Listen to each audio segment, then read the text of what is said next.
बच्चों, आज कक्षा 8 के अंतर्गत गणित विषय में पाठ 4 में हम आपको आयत की रचना करना सिखाएंगे। इसमें पाठ का नाम है प्रायोगिक ज्यामिति। पिछले कुछ दिनों पहले भी हमने आपको इस पाठ के प्रश्न बताए थे, इन प्रश्नावलियों के। आज प्रश्नावली 4.5 से हम एक प्रश्न लेते हैं। प्रश्नावली 4.5 है। तीसरा सवाल इसमें ले लेते हैं। एक आयत जिसकी आसन भुजाओं की लंबाइयाँ 5 सेंटीमीटर और 4 सेंटीमीटर है। एक आयत की रचना करनी है जिसकी आसन भुजाओं की लंबाई 5 सेंटीमीटर और 4 सेंटीमीटर है। आसन भुजाएं कहते हैं जब एक भुजा दूसरी भुजा से जुड़ी होती है या जब दो भुजाएं अगल बगल होती हैं। तो सबसे पहले हम एक रफ आकृति बनाएंगे। PQXY नाम इसका रख देते हैं। PQ बराबर 5 सेंटीमीटर, QX बराबर 4 सेंटीमीटर। इसमें जो है हम चतुर्भुज का नाम वैसे कुछ भी रख सकते हैं। जैसे हमने यहाँ पर OKAY रख दिया, तो इसको आप OKAY भी ले सकते हैं।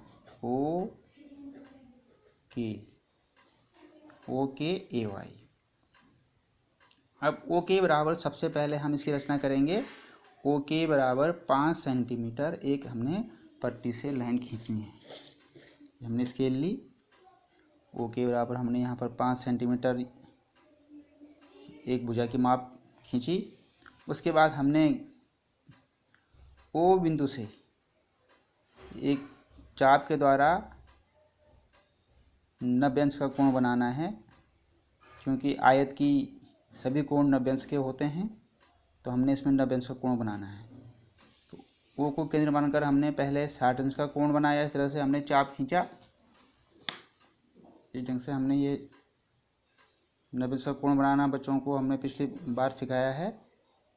इस ढंग से हमने चाप खींचा। पहले ये 60 अंश का कोण बनेगा, फिर 120 का, और फिर 60 और 120 से 2 चाप कटेंगे, तो हमें 90 अंश का कोण प्राप्त हो जाएगा। इसी प्रकार से हम दूसरे सिरे से K बिंदु से भी चाप काटेंगे। पहले 60 पर एक चाप, फिर 120 पर, और फिर दोनों से एक एक चाप काट के हमने 90 अंश का कोण बनाना है। हमारा 90 अंश का कोण बनाने के बाद हम एक सीधी लाइन ऊपर खींचेंगे और उसमें फिर K से A की ओर 4 सेंटीमीटर का एक चाप और काटेंगे। हम यहाँ से पटरी से लेकर के 4 सेंटीमीटर का इस ढंग से हम चाप ले सकते हैं पटरी में निकाल करके। यहाँ से हमने इस ढंग से लिया, ये पटरी में इस तरह से हमारा 4 सेंटीमीटर का चाप आया। यहाँ से हमने एक चाप काटा इस तरह से 4 सेंटीमीटर की दूरी पर। O बिंदु से भी हमने 4 सेंटीमीटर दूरी पर एक चाप काटा और AY को हमने मिला दिया।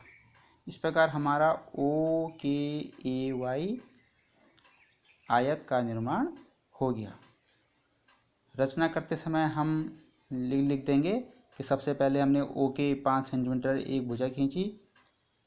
O बिंदु को केंद्र मानकर पहले हमने 60 और 120 का कोण बनाए, कोण पर चाप काटे। फिर दोनों चाप से हमने 90 अंश का कोण बनाते हुए 2 चाप काटे। इसी प्रकार से K बिंदु से भी हमने 90 अंश का कोण बनाते हुए चाप काटे। फिर K से ऊपर 90 अंश का कोण खींचते हुए रेखा खींची O से भी, और K से 4 सेंटीमीटर का एक चाप काटा। O से भी 4 सेंटीमीटर का एक चाप काटा Y की तरफ, और इस प्रकार से हमने AY को मिला दिया जहाँ पर हमारे चाप कटे हैं। इस प्रकार हमारा OKAY समांतर चतुर्भुज बन गया। रचना भी हमें जिस प्रकार से हमने इसको बनाया है उसी प्रकार से हम रचना लिख देंगे। धन्यवाद।